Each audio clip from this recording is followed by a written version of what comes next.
Okay. So I've been thinking about this topic for the better part of about 3 years. So we all know the iconic Johnny Horton song, Sing for Bismarck. It is not historically accurate in the slightest. Generally, no one would care about this, but for some goddamn reason I do, and that's all that matters.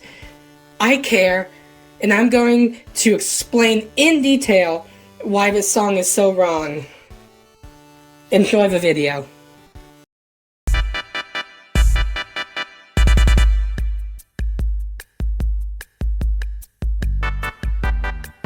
Alright, let's get started. And the first line already pisses me off. The first line, in May of 1941, the war had just begun. No, it hadn't. At first, I was thinking, maybe he's thinking of when the USA joined the war. Except that would be wrong. They wouldn't join until December. The war from there hadn't even started yet. If you go with the original 1939 invasion of Poland, it was a full 2 full years from the start. If you start the war in 1937 with the Japanese invasion of China, that would be 4 years from the beginning of the war. You could have gained a goddamn bachelor's degree in that time. Now, yes, the Germans did have the biggest ship at that time. It is true.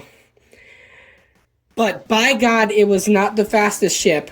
Which, why would it be the fastest ship? It's a goddamn battleship. It's the size of a small town. They are nowhere near the fastest ship. In 1941, the fastest ship wasn't even a German ship.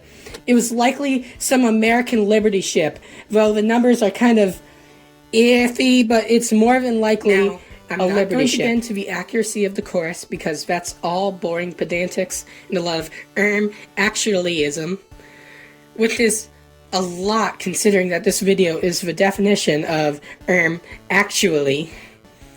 The second verse isn't exactly inaccurate, but I will say that it wasn't just the Hood during that initial battle.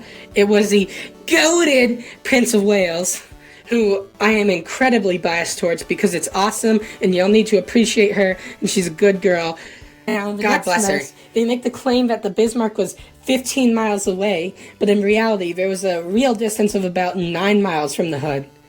Now, I understand that it makes the Bismarck seem cooler, but would it not be more intense and scary if that massive ship was much closer than it actually was?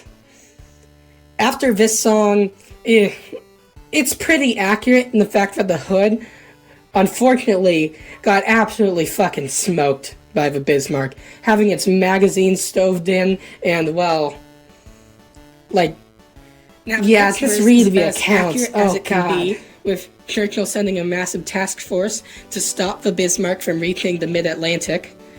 However, to say that the Bismarck was only 10 hours away from homeland is a very generous approach to how close they were.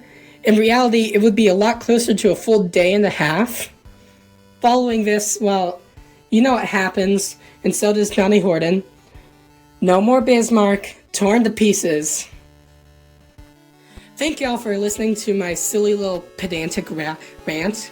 I hope you enjoyed, and I know it has been a while since I actually made a full video. But hey, if you liked it, stick around and listen to the Sabaton song. The Sabaton song is better. In May of 1941, the war had just begun. The Bismarck had the biggest ship it had. I fucked it up.